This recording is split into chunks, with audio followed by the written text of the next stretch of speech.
วันนี้มีเพลงใหม่มาแนะนำครับผมชื่อเพลงว่าอะไรคะไม่ร้องไม่รู้ครับไม่ร้องไม่รู้ไม่ร้องไม่รู้แต่รองในที่นี้คือเป็นภาษาอังกฤษ WRONG รองแปลว่ายาวอ๋อไม่ใช่ใช่ไหม wrong แปลว่าผิดเพลงนี้อะไรยังไงจ๊ะเพลงนี้ก็เป็นเพลงประกอบซีรีส์ครับ LL ชีวิตคิดบวกครับผมก็เพลงนี้พี่โฟวง25 Hour แต่งให้ครับครับแล้วทำการกับพี่โฟเป็นไงบ้างสนุกนะครับพี่โฟแบบไม่เคยดูน้องเลยครับแล้วก็คือเขาจะให้แง่คิดดีๆเกี่ยวกับการทำเพลงนะครับผมครับซึ่งเพลงนี้เนี่ยเป็นซิงเกิลแรกไหมหลังจากออกจากบ้านหรือหลายสองครับซิงเกิลที่สองแล้วค่ะพอซิงเกิลที่2เนี่ยได้พอเราได้อ่านเนื้อเพลงได้ฟังเดโมแล้วชอบเลยไหมชอบครับคือเพลงเนี้ยมันเป็นเพลงที่ผมคิดว่ามันให้แง่คิดดีๆกับหลายๆคนด้วยครับคือเหมือนเนื้อเพลงก็บอกอยู่แล้วครับไม่ลองไม่รู้ก็คือถ้าในชีวิตจริงนะครับถ้าใครไม่ลองทำในสิ่งต่างๆก็จะไม่รู้ว่ามันดีหรือว่าไม่ดีครับยิ่งถ้าเกิดลองแล้วเนี่ยหลายคนบอกว่าลองแล้วผิดมันจะดีหรอมันไม่ดีหรอกแต่สิ่งหนึ่งที่ได้มาคือบทเรียนเราจะได้ไม่ทำซ้ำพลาดมันอีกนึกออกมาฉันคือคนเก๋ๆที่พูดจาเราฟังดูรู้เรื่องแรกฟังอยู่นะว่าอยู่บริเวณล่าสุดซิงเกิลนี้นะคะเนื้อหาเพลงนี้อย่างที่บอกว่าเนื้อหาทราบไปแล้วพูดถึงสไตล์สไตล์นะสไตล์คือสไตล์ของเพลงนี้เป็นแบบพี่วง25 Hour เลยครับเขาคือแบบเหมือนแบบมีกลิ่นของเพลงที่เขาทำนะครับครับผมแต่ดูจากการแต่งตัวโซ่แล้วน่าจะเป็นฮิปฮอปเลยจริงๆไม่ครับวันนี้ไม่ได้เซ็ตผมครับแล้วไม่ได้เซ็ตผมตอนแรกคิดว่าเปลี่ยนแนวเป็นฮิปฮอปหรือเปล่าแรปโยแกเข้าใจยังวันนั้นที่แกบอกว่าอ่องแต่งตัวบอยมากเหตุผลเดียวกันคือไม่ได้เซ็ตผมเด็กผู้ชายจะใส่หมวกแล้วหันหลังตลอด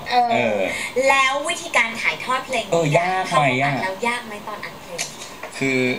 ยากนะครับเพราะว่ามันเหมือนแบบเพลงนี้มันเป็นต้องส่งอารมณ์ให้ถึงครับว่าเฮ้ยยูต้องแบบให้คนเข้าถึงเพลงนี้ให้ได้ครับมันเลยต้องทำเสียงให้มันเป็นแบบแหลมๆหน่อยครับเหมือนแบบที่พี่เขาจะแนะนำมาครับก็แบบเสียงสูงหน่อยแบบคุณ25 Hour ใช่ลองได้ไหมลองนิดนึงลองว่าประมาณก็ทำตามหัวใจออกมาลา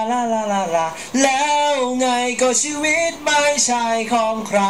มันอยู่ที่เราจะเลือกแบบไหน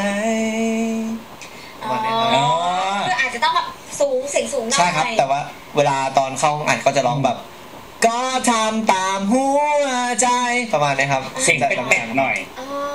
ทำไมเพราะอะไรอันนี้เราไม่เป็นคนที่ไม่มีความรู้เรื่องของดนตรีมันเป็นเรื่องของสไตล์ไหมหรือว่าเป็นเรื่องของมูดแอนด์โทนของเพลงหรือใช่ครับมูดแอนด์โทนเพลงครับคือแบบจะให้คนเข้าถึงได้ก็ต้องแบบแสวงเสียงไว้ข้างหน้าเลยมันจะได้ดูพุ่งไงเวลาเราแต่งหน้าเรายังเฉดหน้าเลยหน้าจะได้พุ่งเวลาเขาเป็นนักร้องเขาก็ต้องแต่งเสียงนิดนึงก็คือจะว่าเป็ดๆหน่อยอย่างงี้ไงใช่เอาพูดถึง MV บ้างเพลงนี้ถ่ายทำยางหรือยังก็ MV จะเป็นภาพเกี่ยวกับตอนที่อยู่ในซีรีส์ครับก็คือในตอนต่างๆมารวมกันครับมีลายซิงค์ตัดสลับกับภาพจากซีรีส์ใช่ครับผมแบบนี้นะครับถ้าเกิดพูดถึงซีรีส์เรื่องนี้เราได้เคยดูหรือว่าออนแอร์หรือยังอะไรยังไงครับออนแล้วครับวันที่18 กุมภาพันธ์ที่ผ่านมาครับเรื่องราวมันเป็นยังไงครับเรื่องราวเกี่ยวกับนักเรียนครับแล้วก็มีคุณครู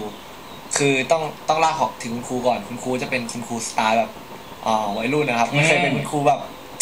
คล้ายๆหนังการ์ตูนเรื่องนึงครับ GTO ครับแบบคุณครูวัยรุ่นหน่อยอะไรเงี้ยครับแล้วก็ส่วนนักเรียนก็จะมีปัญหาครับ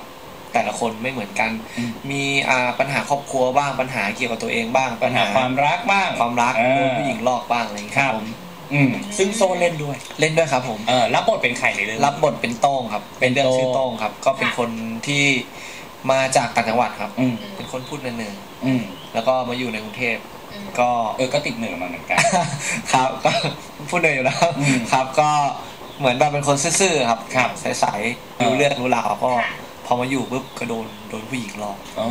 ปัญหาของโซ่คือโดนผู้หญิงหลอกผู้หญิงไว้กลางคนไหมครับก็ไม่ถ้าอยากโดนหลอกให้ถูกพี่ยินดีถ้าอยากแข็งแรงในด้านความรักหรือเรื่องการโดนหลอกเนี่ยให้คุยกับยาครับก็โดนหลอกไม่พอครับพอโดนผู้หญิงหลอกแล้วเราไปหลอกพ่อแม่คือหลอกเอาเงินแบบ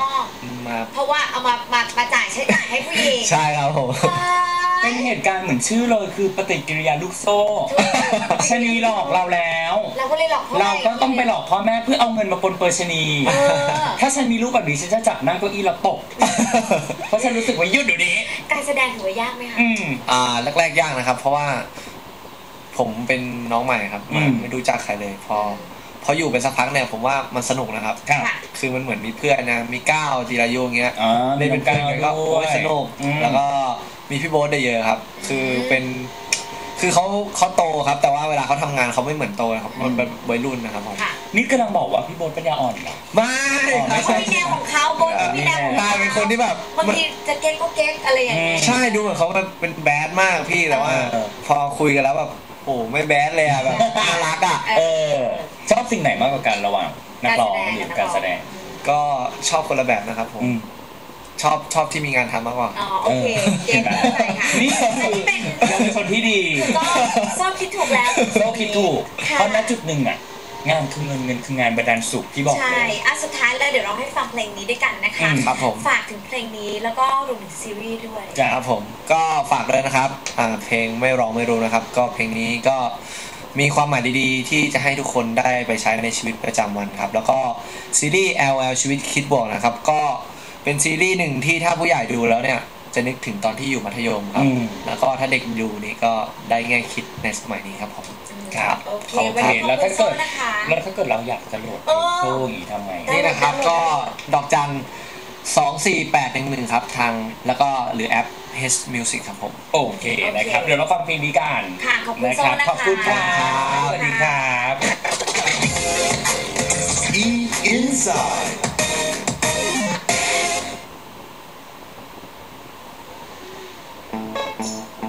Thank you.